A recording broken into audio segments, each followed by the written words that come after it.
there. I couldn't find you. Where are you? Okay. Mic on? Yeah? Okay. All right. Everybody, welcome to Location-Based Services Separating Hype from Reality. How many people here have been to any of the mobile sessions today? Were they good? Pretty good? Okay, this is going to be fantastic. No, I have not, actually. I've been doing other stuff, so I have not been to the mobile sessions. I would imagine that some of the location stuff has already been talked about. Is that correct? People have talked about location?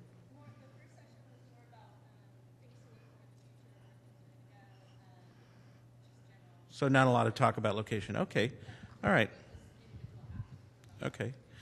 All right. Well, when people think of location, well, my name is Greg Sterling. I'm an analyst and blogger and wind up at a lot of events moderating sessions like this, which I enjoy very much. When people think about location-based services, how many people think of Foursquare? And is that mostly what you think about when you hear the term location-based services? Or do you think about other stuff as well? I don't want you to tell me what you think about, but who thinks about other than Foursquare when they hear location-based services? So a few things. All right, well, location-based services or location in mobile or whatever phrase or term we want to use is a very important and much more pervasive and complex phenomenon than thinking about Foursquare. No offense, Foursquare.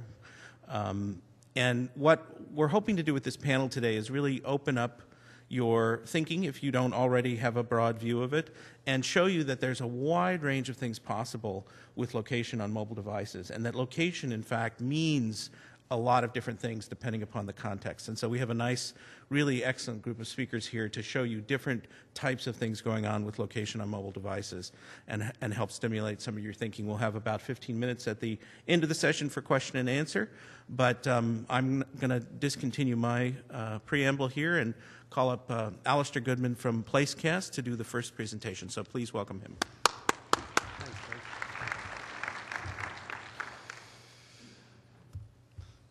Great. Okay. Good. Hi, everyone. So I want to just open by setting my own biases up front, because you're all a very intelligent group of folks schooled in all different kinds of media. And in my own case, it comes from kind of a background of spending the last 12 years working in a variety of different kinds of digital media. You know, I think we are headed towards a time where mobile content is going to be primarily an ad-supported medium. I think what we're seeing today is kind of a replication of the web display search paradigm.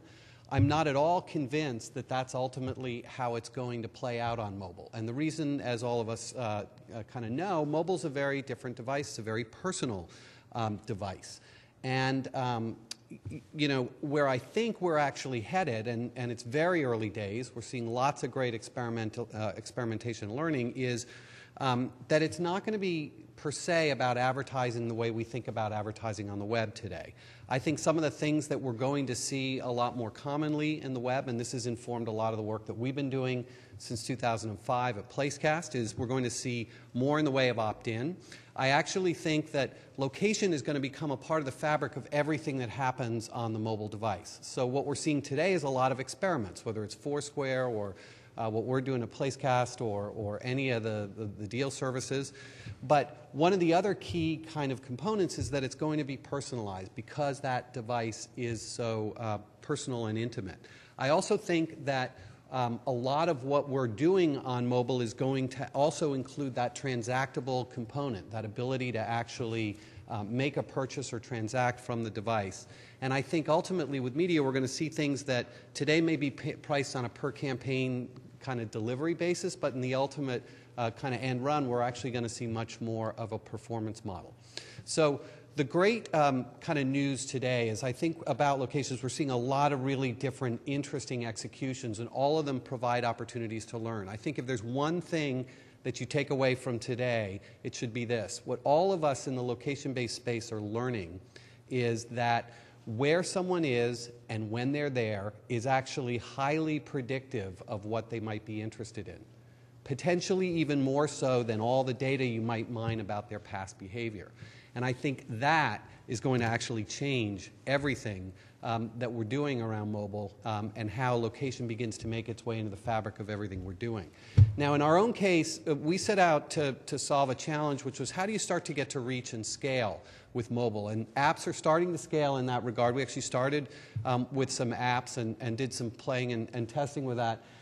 If you look on the left, though, at the Pew data, one of the challenges that we're still facing today, if you're a brand or a marketer, is how do I actually get to that scale and that reach, and how can I actually incorporate mobile and location into my marketing plan, bearing in mind that we're still facing a world where, although we hear a lot about apps, the dominant model is still kind of feature phones and SMS and things like that. And so, after playing with the check-in model, what we decided to do, or with the app model, what we decided to do is actually migrate off the smartphone, off the app, and into the carrier network, and to use network-based location, which is the location infrastructure that carriers actually use for their networks to actually be able to deliver programs at scale. So the objective was, how do I give a brand the opportunity to reach millions of users and to actually tailor that? And the way we've been doing that most recently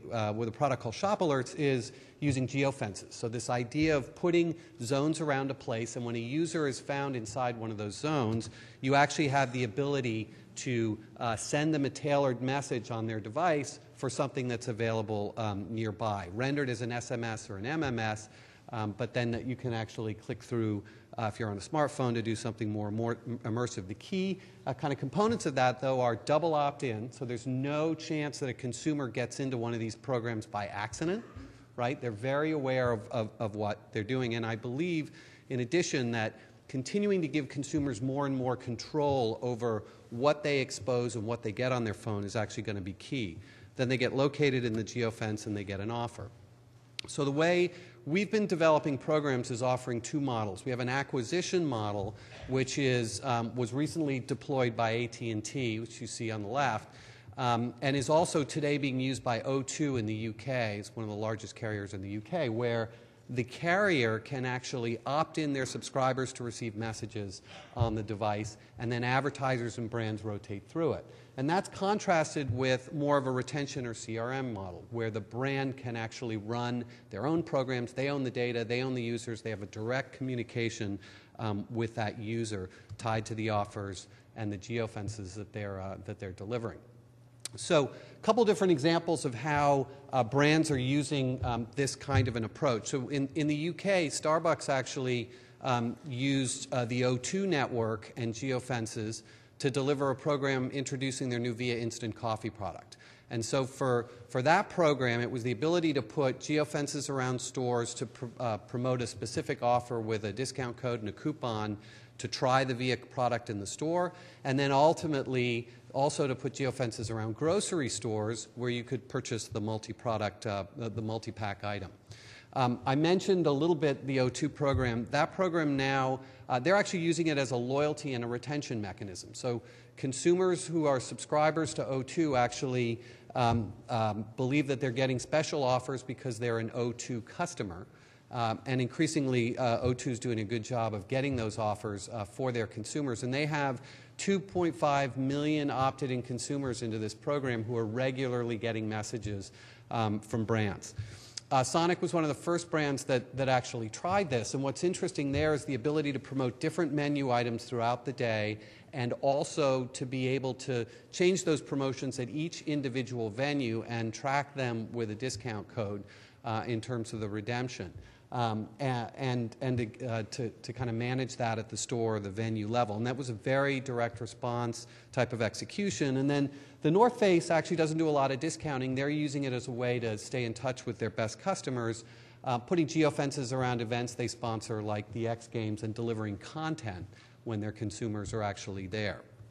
So we've been running these programs now for about 20 months, and with every program we build a panel of consumers who are actually part of that program. We do a lot of research. We combine that with our analytics.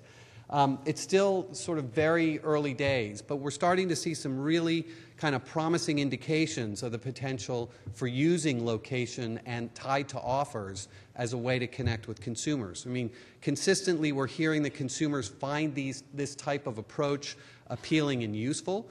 A lot of them are actually visiting the store. Additionally, but not up here, we're also seeing that about a similar range are going to the website. So even though they're getting a location-based offer, it's actually serving as a reminder to them to go check out the website at some point later on. We're seeing pretty consistently the ability to lift purchases, increase average order value, and visits to stores. And actually, you know, while the range is what you see up there, we're even seeing outliers. So when you get a really great promotion, time to place and time, you get that 65% outlier, which is you know, that perfect promotion targeted to the perfect customer. And then the other metric that we watch very closely is opt-out. And we're seeing that consumers, very clearly, you have to make it really easy for them to get into programs and really easy to get out if it's not valuable. And if it's not valuable, they're going to march with their feet. And so in addition to the range of what we're seeing on average, you get outliers. And the outliers, like the 46% you see there, are actually folks who made a change in strategy, meaning recruited under one purpose auspices and then starting to deliver different kind of messaging. And the minute you do that, you actually see a spike in opt-out.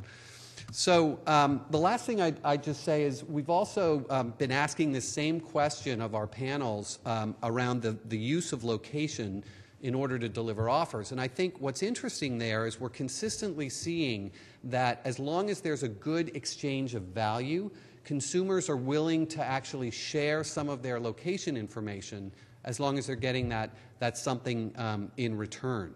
And the numbers have generally been pretty positive. They've stayed pretty consistent over the last 20 months that we've been running this. So to close, a couple of things. We're learning that you actually have to have that obvious link between an offer and a location for consumers to find it really relevant.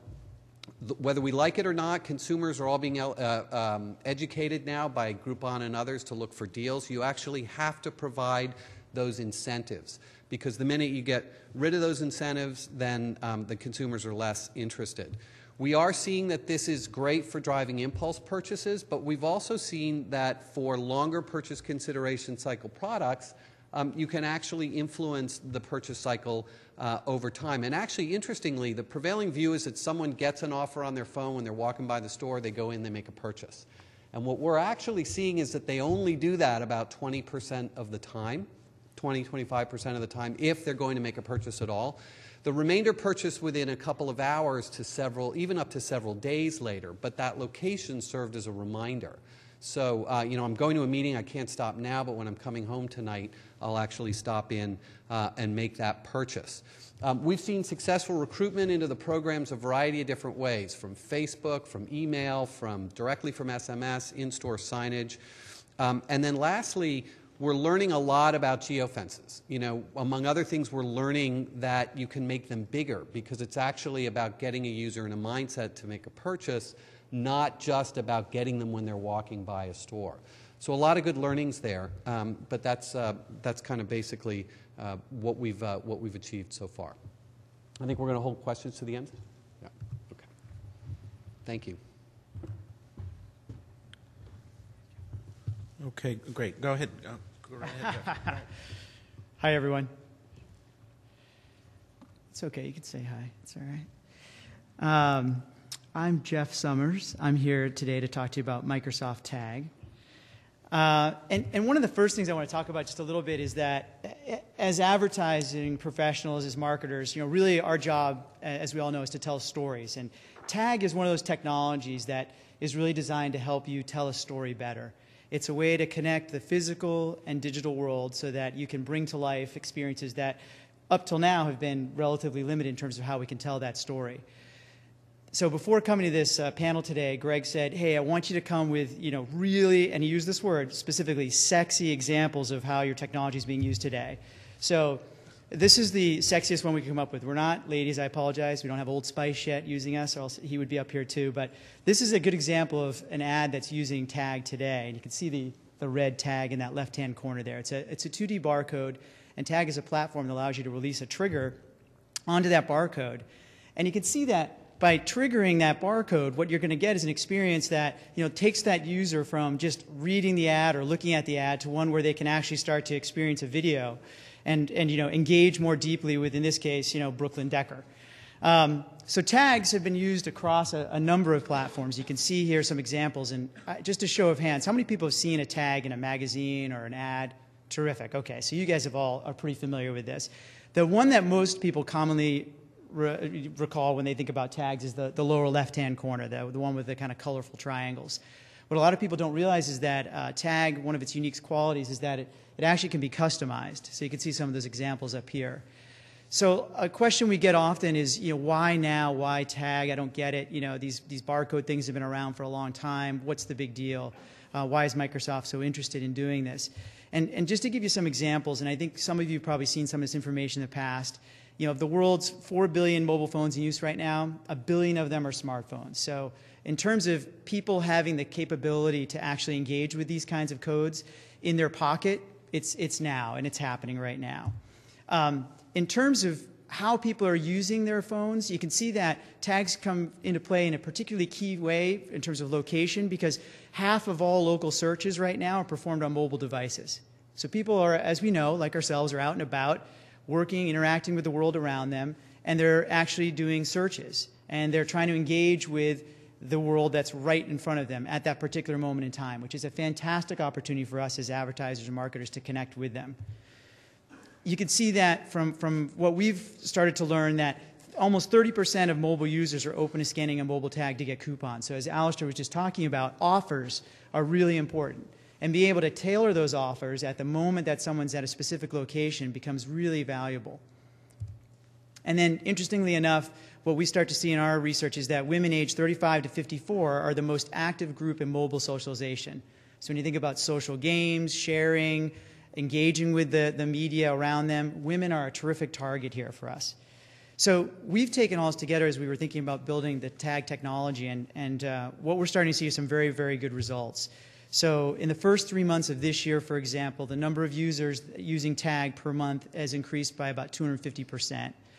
In the last 6 months, companies using our technology have printed over 3 billion tags. So what that means is you're starting to see these out in the world. People are getting used to using them and engaging with them. And as you can see here, that's about 6 tags for every active user on Facebook right now.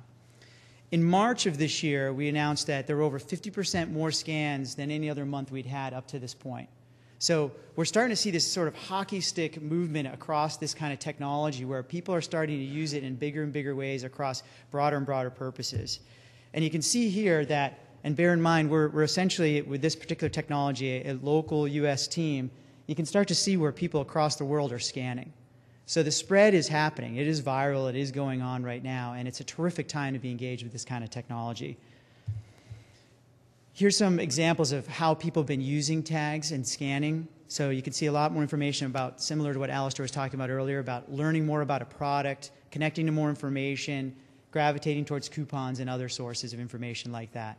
So there's a lot of ways people want to use this particular technology. For us as advertisers, there's one thing, a couple points here I want to call out. So we've done a little bit of research around people's recall when they see tags associated with advertisements. And consumers are telling us almost overwhelmingly, almost 100%, saying they like seeing this kind of technology in ads. The tags made the advertisers who are using them seem cooler. I paid more attention to the ads with tags. The tags made me more interested in the brands or products. I wish more ads had tags. How many customers say that? I wish there were more ads, basically, so I could get information on a wider variety of topics. And the tags help me remember what brands advertised. So there's this incredible opportunity to engage with customers, again, through the tag in a real-time way, right when they're at a point of purchase or right when they're in a leisure moment to actually consider a purchase. So with tag, we've seen, just to give you an example of kind of where we started, we saw a big uptake early on in publishing, which grew pretty quickly into places like Golf Digest, and then it just sort of cascaded from there. So the industry is really starting to take us up on both the editorial and advertising side of the house. And as I mentioned earlier, some of the marquee publications out there, as you can see on here, include Sports Illustrated, some of the major brand magazines for women, and ESPN magazine. We've also seen some terrific results over in newspapers. So across the globe, you can kind of see some examples here of newspapers that have been using tag. USA Today recently started running tag. You may have seen this, and they actually used it for a March Madness promotion that they put together. So people could actually start to track how their friends were doing after filling out a bracket. So a really innovative way that particular newspaper was using tag and building out an interesting back end. We also appeared in a comic. This is kind of funny, right? So we appear here as a painting on the wall of that comic. Consumer packaged goods, again, a nice opportunity for tag. So lots and lots of places here where we're starting to see tag emerge, from Wheaties to golf clubs to vodka to Camelbacks. I mean, they're really starting to engage with the consumers. Offers, information, and again, real-time information being passed through. And speaking of real-time, here's some interesting examples in real estate and in transit where consumers are scanning tags, for example, at a transit stop, and are being told in real time when the next bus is coming. Or they're standing outside a particular house they're interested in. They're able to scan the tag and get more information right there about that particular property. And then here's an example of Marriott using tag on a big screen that they've started to install across some of their hotels in the country. And some of you may have seen this, where you're at this particular location, you're starting to look for some place to go for dinner. It gives you a suggestion. You got a tag there that you can scan now, and it'll give you information about where to find that restaurant, how to get there from your location. So the kind of information that you can pass through here is really, really valuable. In terms of real-time location, and this is a functionality that's built into tag already. So when you're using tag, you can actually pick up that information from the consumer and build experiences on the back end based on where they're located. We also build in technology that allows us to tie back to the device ID, so that by using the dynamic capabilities of tag, you can actually change the experience for each customer or consumer as they engage with the tag. So by that I mean, so let's say somebody scans a tag one time, they get one experience. The second time they scan the tag with that cell phone, you can offer up a completely different experience to that consumer. And in this case, as you can see here, it's a very simple diagram of how you can use real-time location to actually set up two different experiences for consumers depending on where they are. So if they're close by your restaurant, or actually in the restaurant, you can serve them up a coupon or some other offer. If they're not close by, if it's a direct mail piece, you can actually give them directions or another experience based on their location. So you can actually change the experience based on location using this technology. So when I think about tag, I think about it as a really lightweight way to get engaged around this real-time location and this phenomenon of using these smartphones to actually build more engaging experiences for consumers. So it's a very simple technology to work with. The back end is, really you can do anything with it based on code that you can build with a partner, and it's a really powerful way to connect with consumers. I thought I'd just close with this quick, it's a 2-minute video here of a particular campaign that was run down in Savannah. My name is Ami. I edit a site called Cool Hunting. We're here at the Savannah Stopover to cover the music festivities. I brought my friend Rebecca, who's in a band, so she can help me out with the music side of things.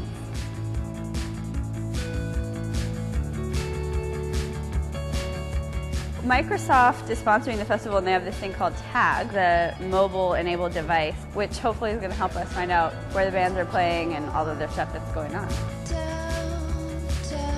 As an editor, we often run from venue to venue, and we don't have time to stop and figure out where everything is. So rather than having to look it up and figure it out myself, I can just scan a tag, and then I know exactly where I'm going, what I'm doing, what I'm seeing.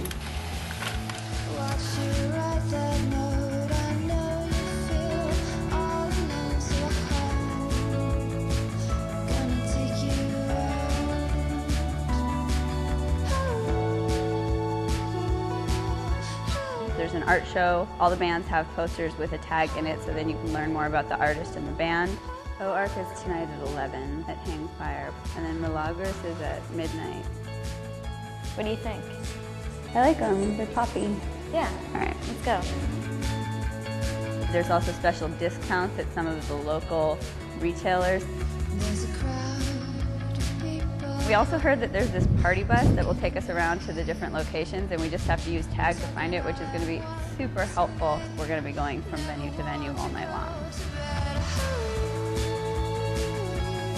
For a festival like this that's really chaotic and we're out all day, every day, tag's really useful to just get that information on the fly instantly. So that just gives you a little example of how this could actually happen in the real world. And that did actually happen in Savannah, Georgia just a few weeks ago. So thank you very much, and happy to answer more questions afterwards.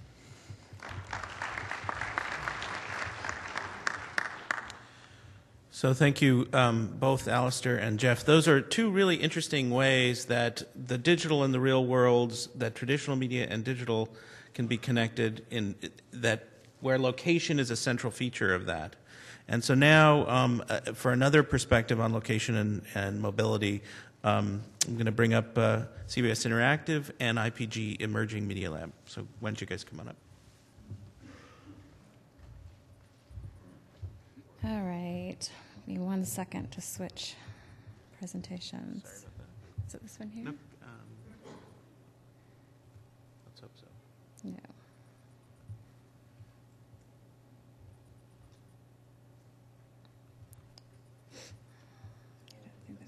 It's all On the desktop. okay.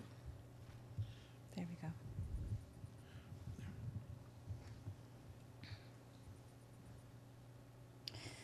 Okay, so as Greg mentioned, a little bit of a different angle on location-based services.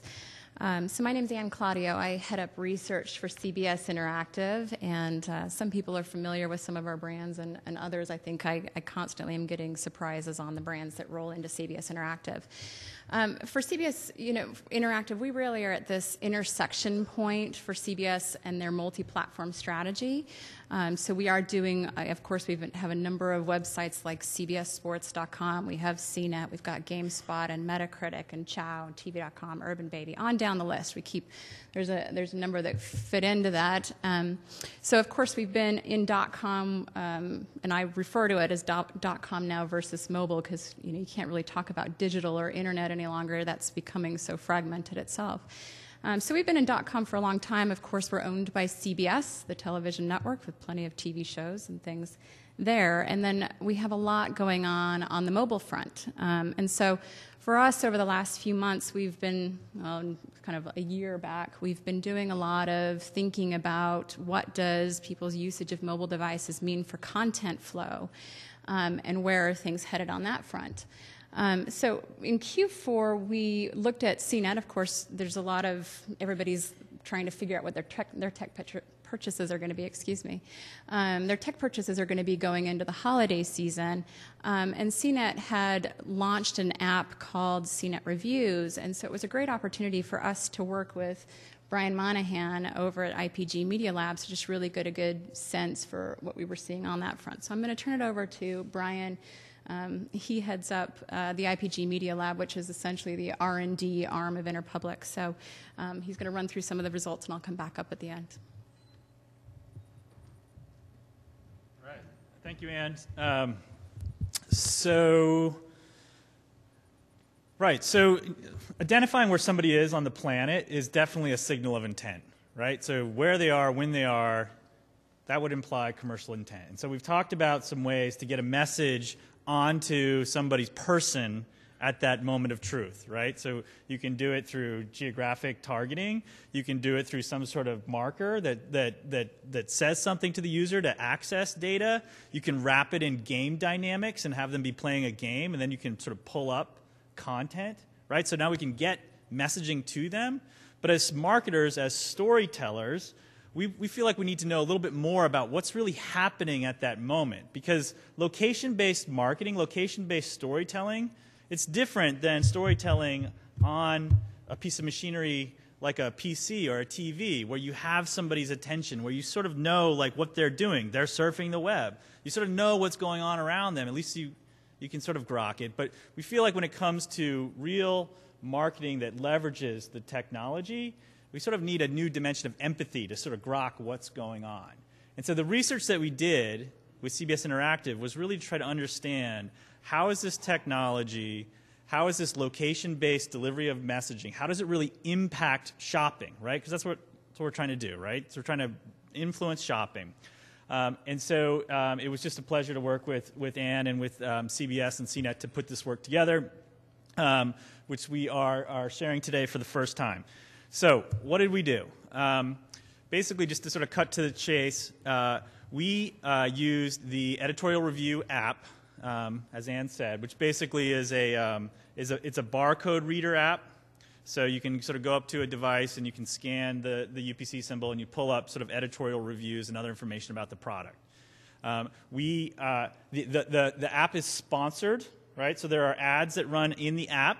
So we went and pulled 3 different IPG clients to sponsor it. So we had an endemic advertiser, we had a financial services advertiser, and then we had a non-endemic advertiser, because we wanted to see not only how does this piece of content work, but how does the sponsorship also work that rides along with it.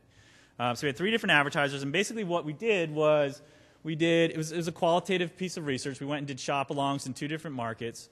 So we recruited folks, CNET users who downloaded the app. They came, we met them outside of a retailer. We surveyed them before the shopping experience. We surveyed them afterwards. We followed them around with clipboards, and we were sort of writing down what they were looking at. And we also had them wired up. We had them wired up with sort of biometric tracking. So we were tracking their stress levels and sort of correlating that to what they were looking at different moments in time. And we were using a product called Effectiva, which again was sort of measuring sort of just an unobtrusive bracelet that was sort of measuring stress levels as people were moving through the store. And so, you sort of see interesting patterns as people entered the store, doing some active shopping. The red line there in the middle is when they started using the app. You can see their stress levels start to go down. Then they start running around looking for an associate. Then their stress is climbing. Then they find out the item's out of stock. And then they leave the store and their stress level goes down. So we had this level of we had this type of data, as well as the sort of observational data, and then the pre and post surveys as well. So what did we find? Well, first of all, I should also say, so this is, these are early adopters, right? So these are technically literate folks who agreed to participate in the study. They feel very confident when they're shopping for technology, and they consider themselves very tech savvy. So, this is sort of early days, early adopters. That's a bias in the research, but that was the category we were looking at. And these are folks who are, by and large, already using apps. So they've grokked it, and condition of participating in the study was that you had to use the CNET app. These were folks who were shopping for PCs and cameras and televisions, and so it wasn't just an impulse purchase, right? So they were doing a lot of research ahead of time, and they were sort of bringing that into the store, having done some research. So most people told us that they've been actually shopping for a little while. Now, as far as findings go, just sort of running through this quickly, we'd be happy to distribute the study afterwards. One of the things that we found was that access to this content while they were in the store decreased stress level pretty dramatically. 70% said it decreased their stress level. Almost 70% said that it made shopping more fun, which is actually something that we found has been a metric that really is indicative of building basket size. If you can make the shopping experience fun, you can actually build your basket size. So having access to this content, they told us, was fun. They also told us that it helped them make smarter choices. Now, this one's key, because the number one reason why we lose shoppers is because they lack confidence. If you ask people why, and we do this in our surveys all the time, why didn't you buy? It's like, I wasn't confident that this was the right product for me. So if we can build confidence, then we can build the number of shoppers that we convert. And here we saw that in this case, the CNET editorial reviews app really made people feel like they were smarter and built their confidence. And by and large, this was a really good experience. So we added a utility, we helped them with shopping, and they told us that they would use the app again. So it just stands to reason that as consumers get smarter, and one, they realize that there are all these deals floating around in the air for them to access, and also as they get smarter and realize that there's more content and information to help them be smarter shoppers, that they're going to adopt this type of technology. So as marketers, we have to figure out how to live within it and how to leverage it to our extent, or to our marketing objectives. Now, one of the things that retailers have been concerned about is that if people start pulling out their phones while they're in the store and scanning product, that they're just going to price check and then bail and go buy it elsewhere. So that's not necessarily a good thing. Our data for this study didn't show that. In fact, it showed 80% said they spent the same amount or even more than they would have had they not had they not used the app to begin with. So we saw more people saying they spent more after sort of scanning the UPC symbol and pulling up more information than saying they spent less. So that was a really key finding. The other key finding was just stacking trustworthiness up against the other types of communication there at that location, at that sort of critical moment of speaking to a consumer. And they told us that the CNET app was actually more trusted than all the other in-store touch points. It was more trusted than talking to the sales associate, than the signs in the store, or even the product packaging. Again, so this feels like it's a powerful resource that consumers are adopting, and finding ways to leverage that to deliver offers and also deliver more utility. We think is important for brands to drive sales and to hit their marketing goals. Now, Anne's going to come back and share some more findings on the sponsorship results, because we were also looking at the app itself, and then we were looking at how effective the advertising for the brands who were sponsoring it. Okay? Anne? Great. So as Alistair mentioned early on, he was saying that things are changing really quickly on the mobile advertising, and just in mobile in general. I feel like every day there's a new thing that you can do. There's a new way that we're thinking about it. And certainly continue to build out what the mobile ad opportunities are. And so I will give a little bit of context that I feel like I'm calling it the lowest common denominator. So the ad experience that we tested within this app in November was sort of the lowest common denominator that's available within our offerings, our mobile service offerings. And that was essentially the bottom leaderboard. I think it's 320 by 50 is the actual size that goes in there. So there are a number of other things that we do, but it was interesting to see these numbers come back essentially that 33% of the people, and as Brian had mentioned, they were surveyed beforehand and they were surveyed after the fact, so that's how we were able to ask a whole number of questions, and part of that was some of the advertising questions. So they were exposed to advertising as they were going through the store, and afterwards we asked them, do you remember seeing any ads? And we only had a third of them say that they remembered seeing any ads, but when we actually got into that, we had 19% of those guys saying that they could correctly identify who the sponsor was. So we did run 3 different advertisers through that, and you can see how they sort of break out there. But if we put this in context, if you look at dynamic logic norms, this goes back to early days of online just in general. You can see how that plays out versus early video norms, which was what I guess it looks like about 10 years ago when those were getting established. And of course, we're in the early days of mobile. You can see that mobile ad awareness is actually outperforming. And if you remember, we were at 33%, so our numbers were coming in higher than this sort of 22% norms that we're seeing. And then that mobile is sort of performing a little less than video was at that time for aided brand awareness. So, those numbers in context actually are showing up quite well. And again, if I, point out that it was that lowest common denominator, there are some pretty significant opportunities to do some work in mobile front. So just concluding the overall study, as Brian mentioned, they had more fun while they were shopping. We saw them in many cases say that they were more likely to spend more money while they were in the store. And, there was a Wall Street Journal article that was written on this of phones really striking fear into retailers. Mobile is coming along for the ride, so really sort of taking that into account I think is going to be important, and really sort of thinking about a 360 experience, a media experience, both in how we're going to communicate via content, but also for marketers to be taking that into account. And then also some really kind of healthy sponsor recall. I would mention that, as I said, we've been doing a lot of work in just evaluating how content's going between platforms, which ones work together, is it TV and mobile, and why are those working together, when does .com come into play, what is the impact of tablets that are playing out as well. So some of that we've really been following. And for us on this test specifically, location-based is really more about usage context and really driving what is the experience that we ought to be presenting. So we came out with this app, we went into the store, and I think some of the key things that we learned about it is that CNET users, by the time they've decided to go into the store, they've already narrowed down. You saw that long consideration cycle. They've already narrowed down the top 2 or 3 products that they're going to look at. And so they're not looking to get a usual reviews experience within the store itself. What they're looking to do is once they're in there, they want to pull up that's 2 or 3. They want us to give them kind of 5 things that they ought to do on their own personal tests. Like you've got the camera in your hand, check the following 5 things within the store.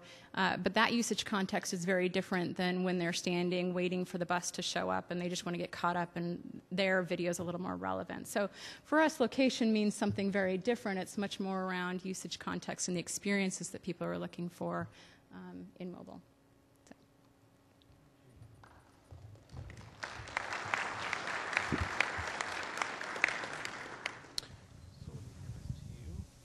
So we have a lot of time for questions. I mean, I think this panel illustrated a range of different definitions and use cases for location and mobile devices.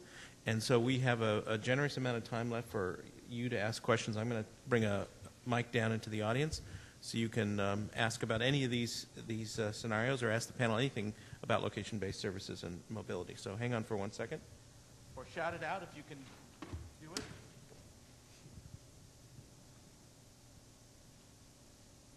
Are we on? Can you hear me? Okay, great. Hi, question for the panel. Have you seen any technology, whether it's tag or otherwise, that can actually verify when a purchase has happened, as opposed to information leading up to the sale? Once that sale has happened, is there technology being developed or live that actually can verify when the purchase happened and tie it to the individual for a manufacturer? So I'll take a first shot and then just pass it down. One of the things that we're starting to do is to integrate actually either with the point of sale, although that tends to be more complicated because of the complexity of the different types of point of sale systems, but actually tying a credit card specifically to a user or taking loyalty data. And when you do that integration, you actually have the ability to deliver an offer, know that the consumer has actually made the purchase, and then potentially just take it as a discount right off their credit card and send them a message before they leave the store, we just took 10% off this purchase, right? So that's certainly one mechanism where we're seeing that full cycle integration. I think with payments generally and everything that's going on with NFC, we're going to be seeing that as well. I would say quickly for us that we have a leads model within CNET that we're able to see when people lead out to check prices or make a purchase. And we also have instances where we have partnerships in place with certain, like, I won't name the companies, but some large CE manufacturers where we have their sites tagged as well. And so we're able to see if our consumers go over to those sites and what they do within that, do they make a purchase, and be able to connect that back to what went on our site. So extending that same model into mobile. And I think that, as you heard from a number of us today, this is still pretty early days for a lot of this technology, but it is starting to take off. And the couple models that we see quite often in the marketplace are either kind of the redemption type models where somebody does actually transact with a coupon or other offer in hand, which allows you then to track that back through. Or what we're seeing is that when the mobile experience is rendered, particularly if it's an online shopping experience, you can actually, using today's current technology, actually just track that through as you would a normal website visit and see the checkout pattern based on whatever data you've presented that person to trigger it in the first place. So I think that we are going to see improvements, particularly as NFC evolves and we start to see consumers being able to use their mobile phones as more of a payment mechanism, and that's really going to change things up. And that's, what, 12 to 24 months out probably, right? Okay, I have a question over here. Hi there, Patrick Dietzen, Sudia. One of my question is what's going to happen with tag and near field communication? What do you see as in some ways it seems like that technology would make the tagging process obsolete. How do you see yourself kind of adapting and going into that? And so I agree that NFC is coming, and we definitely look at that as a big opportunity. The point I'd want to emphasize about tag is that today what you see is a symbology. So you see that 2D barcode as the trigger. What I'd encourage you to do is think about tag more as the back-end platform that, as an advertiser or marketer, allows you to deploy multiple triggers in the marketplace and use those to then drive an experience that you want to engage with that consumer on with their mobile device. So NFC and other trigger types, let's say, are certainly something that we look hard at and think about ways that we can bring those onto the platform. Other questions? Questions? Okay.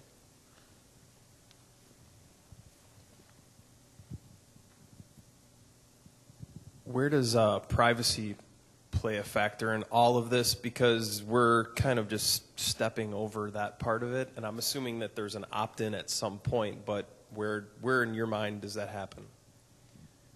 And I think Alistair touched on this, and I'll let it go back to him in a moment because he talked about specifically how they're managing that, I think, on his platform with a double opt-in. With a lot of services today, I think you see a couple of different ways people are approaching it. So with the traditional app model, I think anybody's ever used a location-based service app, you get that first-time privacy prompt, which allows the device to actually access your location data and then share that back with that service. With Tag, what we do is, because we're operating sort of as a third party in this scenario here, so you've got a consumer engaging with a brand who's offering experience, and Tag is the back-end platform. With our real-time location, what we're doing right now is we're actually blurring the location slightly, so you don't get it nailed down to the yard, let's say, but you're within some reasonable range of where that person is standing, which allows you to then move past some of the early privacy prompts. And if you want to get more specific, you can do that. Yeah, I just elaborate a little bit because we spent a lot of time looking at the CTIA and MMA guidelines on this, which I think are actually quite good. So I mentioned earlier we do the double opt-in and we make it very easy for consumers to opt out. We actually we anonymize all the data we have about the consumers. We dump it pretty soon after we use it. So we're actually not sort of storing any of that.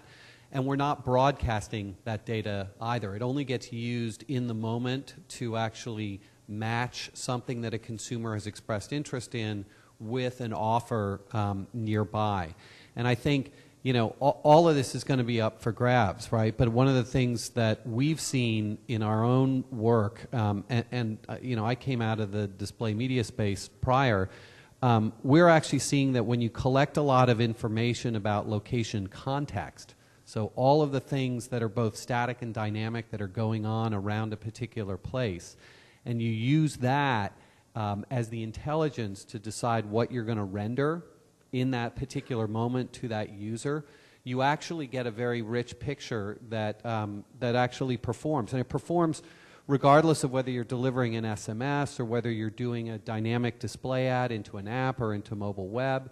You actually, you know, that's just the rendering mechanism. But in all those cases, even a local search ad, you'll see a substantial lift in performance when that location context is brought to the fore.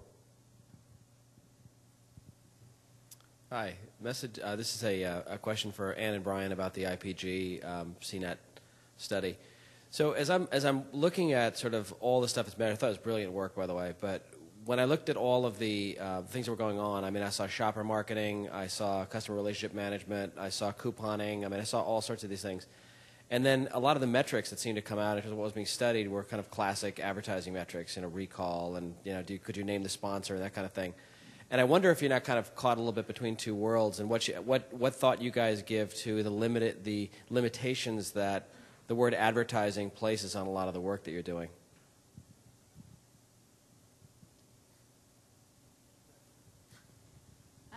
I would say certainly. I mean, and that probably comes from, you know, where we grew up, right? So we grow up out of TV, which is, you know, as a broadcaster, we're, you know, ad-supported model, and .com. I mean, we certainly have been driven, you know, largely our revenues are coming from advertising. So I think it's a really interesting point that you make. That certainly that's what we do take into account most often is, you know, as we're thinking about what we build, what are the implications for marketers within this? What is the advertising model that we plug into that as a result? So For us, I think there's, a lot of things also that I would say that, we're starting to go down a different path. I mean, we do have some other businesses in thinking about fantasy sports. I mean, that is very much a revenue and subscription model.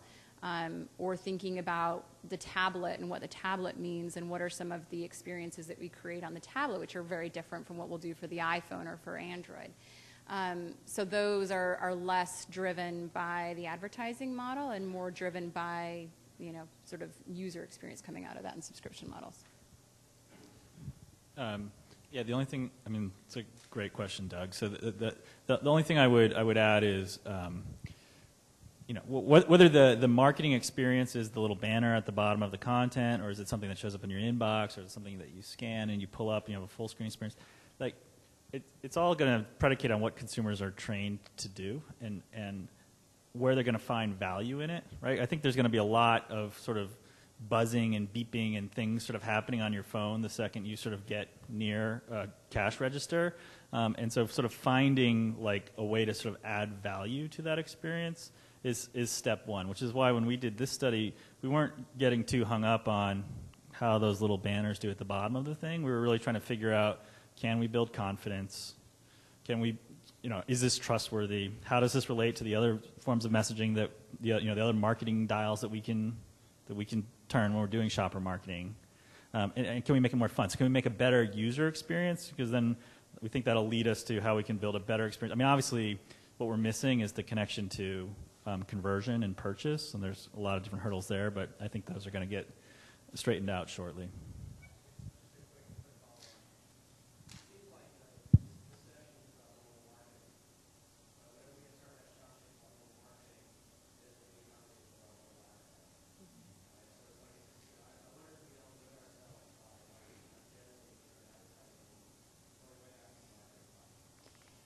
Yeah, and I would say that where this project started, actually, I mean, I don't want to say the advertising piece was the afterthought, but it sort of was, which is why, we tested that, here's the basic ad that we have available. We're not going to test anything else in this.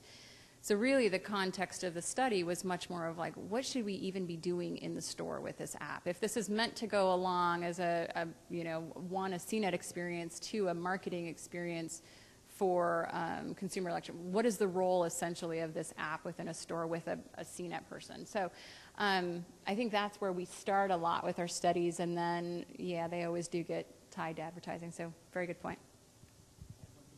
Yeah. I think you bring up a really interesting point, too, which is that, and when we talk about it a little bit in our world, we talk about it shorthand. The shorthand way we talk about it is that this mobile marketing world and what you're seeing on the mobile web is sort of like what we thought about as the web, 10 years ago, when we were just throwing up a web page. You didn't really think much about the experience. It was just another way to put an ad out there or tell your story a little louder or whatever it might be. What we're finding more and more with the partners who've embraced Tag early is that the ones who are investing in the back-end experience, and that experience can be an advertising-based experience or an ad support experience, or it can be completely an engagement model where they're just trying to build a deeper relationship with their consumer.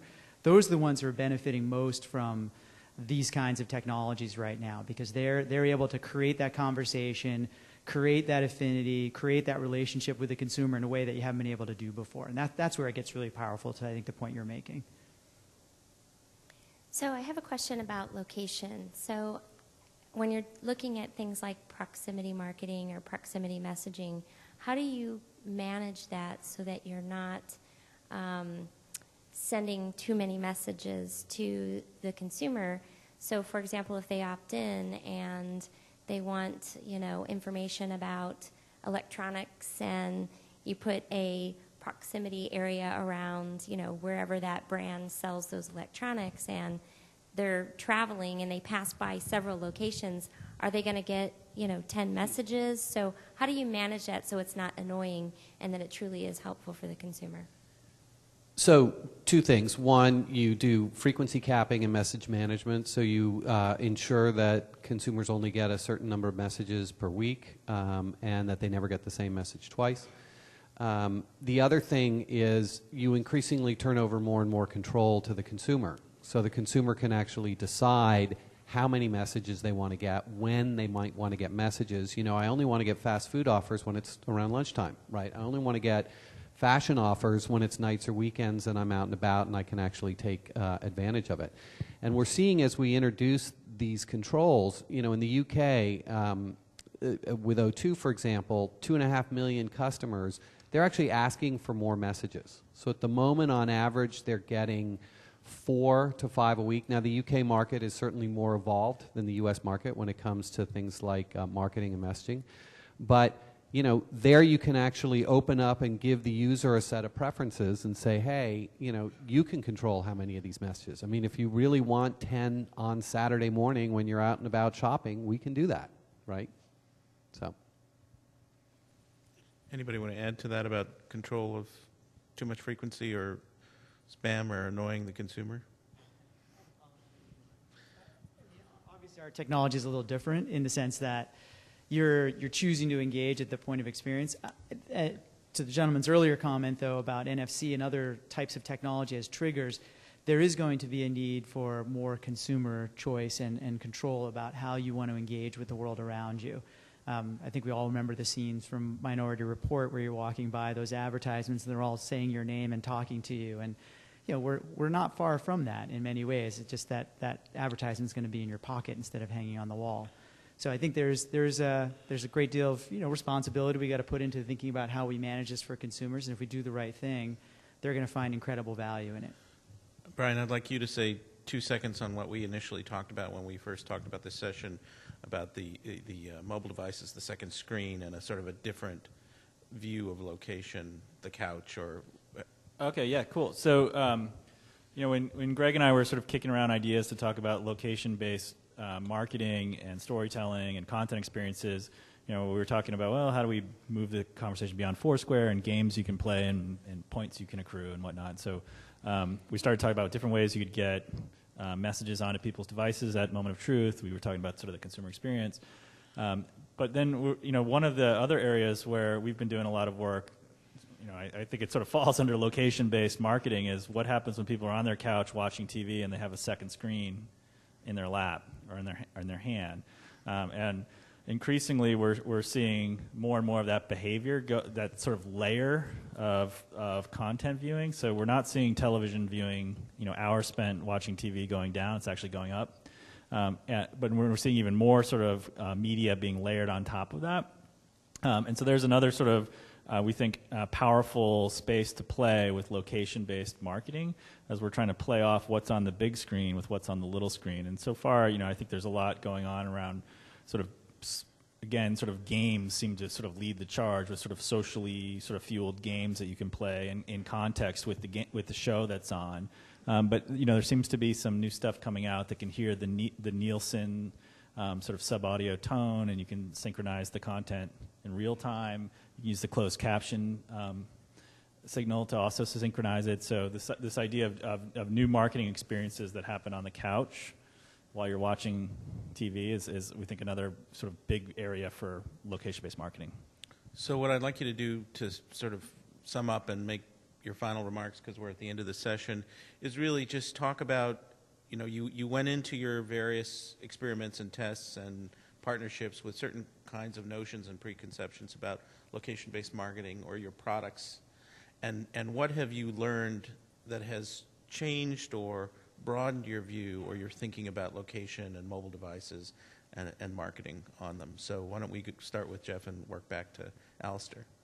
Sweet. I thought I had the hard question when I was holding the mics, and I have... Exactly.